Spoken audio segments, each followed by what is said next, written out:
Hi friends, మనం మినపగారె ఏ విధంగా తయారు చేసుకోవాలో చూద్దాం. ముందుగా కావాల్సిన పదార్థాలు: ఉల్లిపాయ 1, పచ్చిమిరపకాయలు 2, అల్లం కొద్దిగా, జీలకర్ర హాఫ్ టీ స్పూన్, కరివేపాకు కొద్దిగా, మినప్పప్పు 1 కప్పు. మినపప్పు 4 గంటల పాటు వాటర్లో నానబెట్టుకోండి. 4 అవర్స్ తర్వాత మనం మినప్పప్పు చూడండి, మనకి క్వాంటిటీ డబుల్ అయిపోయింది. మనం వీటిని నీట్గా పొట్టుపోయే విధంగా క్లీన్ చేసుకోవాలి. మినప్పప్పు క్లీన్ చేసి పెట్టుకున్నాము. మనం మినప్పిండి ఈ విధంగా మనం కొంచెం బరకగా ఉండే విధంగా మనం గ్రైండ్ చేసి పెట్టుకున్నాము. ఇప్పుడు ఉల్లిపాయ, పచ్చిమిరపకాయ, అల్లం ఇలా సన్నగా తరిగి పెట్టుకోవాలి. ఇందులో మనం తరిగి పెట్టుకున్న ఉల్లిపాయ, పచ్చిమిరపకాయ, అల్లం మిక్స్ చేసుకుందాం.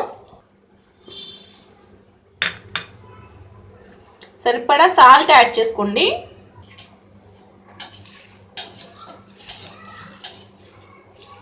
పిండిని బాగా మిక్స్ చేసుకోండి. అన్నీ మిక్స్ అయ్యే విధంగా పిండిని మిక్స్ చేసుకున్నాము. స్టవ్ మీద డీప్ ఫ్రైకి సరిపడా ఆయిల్ పెట్టుకోండి. మన వడపిండి రౌండ్స్గా తీసుకొని మనకి ఏ సైజ్ కావాలంటే ఆ సైజులో బాల్స్ తీసుకోవచ్చు. ఒక క్లాత్ మీద తడి చేసుకొని మనం వడలని రెడీ చేసుకోవాలి. మధ్యలో ఒక హోల్ పెట్టుకుంటే మనకి గారె కాలేటప్పుడు నీట్గా మధ్యలో కూడా బాగా కాలుతుంది. మన ఆయిల్ కాగింది. మనం తయారు చేసుకున్న గారెలు ఇందులో వేసుకుందాం.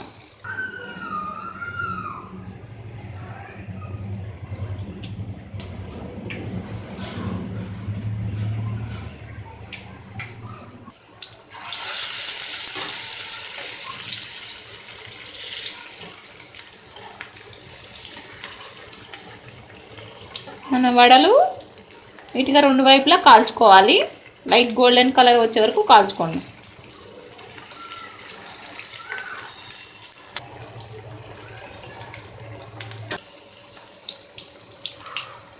కలర్ వచ్చిన వడలను తీసేసుకోండి. ఇదే విధంగా మన వడల మొత్తాన్ని తయారు చేసుకోవాలి. పిండి గ్రైండ్ చేసుకున్న తర్వాత ఒక హాఫ్ అన్ అవర్ ఆగి వడలు వేసుకుంటే మనకి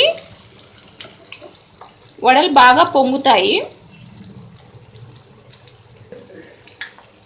బాగా టేస్ట్ వస్తుంది వడ పొంగితే. ఎంతో టేస్టీగా కరకరలాడే మినపగారెలు రెడీ అయిపోయాయి. ఇది మనం ఎర్ర చట్నీతో కానీ పప్పుల చట్నీతో కానీ సర్వ్ చేసుకోవచ్చు. ఓకే ఫ్రెండ్స్, మినపగారె ఏ విధంగా తయారు చేయాలో చూసారు కదా. మీరు కూడా తయారు చేసుకొని టేస్ట్ చూడండి. మీకు ఈ వీడియో నచ్చినట్లయితే లైక్ చేయండి, మరి మీ ఫ్రెండ్స్ అందరికీ షేర్ చేయండి. మరిన్ని వీడియోల కోసం మీ ఛానల్ సబ్స్క్రైబ్ చేసుకోండి. Okay, bye friends.